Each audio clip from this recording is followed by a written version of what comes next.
போன ஆட்சி என்னைக்கு வீட்டுக்கு போகும்னா தமிழ்நாட்டில் ஒவ்வொரு அடிக்கலையிலும் கேட்கப்படுகின்ற கேட்ச் 20 கிலோ அரிசி கொடுக்குறாயா, புடச்சி எடுத்தா 14 கிலோ தான் வருது. 6 கிலோவும் குருணை ரேஷன் கடையில் கேட்டா பாமா இல்லங்கிற சக்கரை சொன்னா. எங்க ஊர்ல ராணி கொடுத்தான், கோழியே திங்காது. கம்யூனிஸ்ட் கட்சிக்காரன் கொடி பிடிச்சு ஆர்ப்பாட்டம் செய்யறான். ஏன்டா இந்த ஆர்ப்பாட்டம் பண்றீங்க, ஆதரவை வாபஸ் வாங்கணும்னு சொன்னா காலம் வரும்ன்றான். கொடி பிடிச்சு ரேஷன் கடைக்கு ஆர்ப்பாட்டம் பண்றான். நாங்க போய் கேட்டோம், ஏன் ஆர்ப்பாட்டம் பண்ற? கொடுக்கல, நீ கூட்டணி கட்சி தாண்டா, வெளியே வா.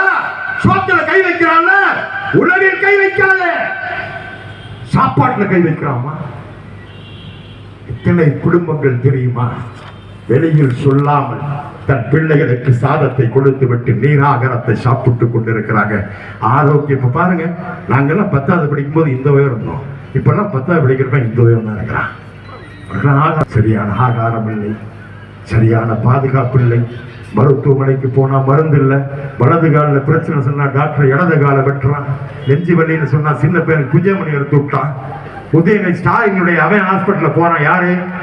அவருடைய குளத்தூர் தொகுதியில் ஒரு பொண்ணு, கால்பந்து விளையாடுற பொண்ணு ஹாஸ்பிட்டலுக்கு கொண்டு போயிட்டு அங்க கால ஆபரேஷன் பண்ணி ஒரு 20 வயசு பொண்ணு வாழ்க்கையே முடிஞ்சு போச்சு. காலையே எடுத்துட்டாங்க. டாக்டர் கேட்டா மருந்து இல்லைங்கிறான், மாத்திரை இல்லைங்கிறான். இப்படி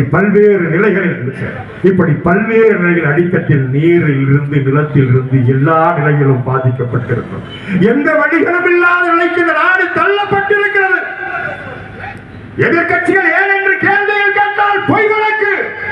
தமிழகத்தில் இருக்கக்கூடிய தொலைக்காட்சிகள் எந்த உண்மையான சம்பவத்தையும் வெளியில் கொண்டு வருவதில்லம்மா. வெறும் சீரியலுக்கு மட்டும் உட்கார்ந்து இருக்கிறீங்க.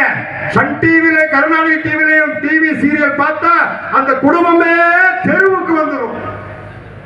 அந்த அளவுக்கு ஒரு கேவலமான கலாச்சாரத்தை உருவாக்கி, பொழுதுபோக்கை உருவாக்கி, போட்டோவுக்கு போஸ் கொடுத்து இந்த நாட்டை நாசம் செய்து கொண்டிருக்கிற திமுக ஆட்சியை வீட்டுக்கு விரட்ட வேண்டும். ஏற்றம் தரக்கூடிய ஆட்சியை தர மாற்றத்தை கொண்டு வர வேண்டும். சேலம் என்கின்ற சிறுபாலத்தில் குக்கிராமத்தில் பிறந்த ஏழை விவசாயின் தொண்டன் எடப்பாடி அவர்கள் பட்டி தொட்டி எங்கும் பிரகாசமாக வருகிறார், எழுச்சியோடு வருகிறார். அவரது கரத்தை வலுப்படுத்துவோம். வரக்கூடிய தேர்தல் அனைத்து இந்திய அண்ணா திமுகவின் ஆட்சியாக வேண்டும். அண்ணா பிறந்த நாளில் சூரியத்து வாய்ப்புக்கு நன்றி பாராட்டி விடைபெறுகிறேன். நன்றி, வணக்கம்.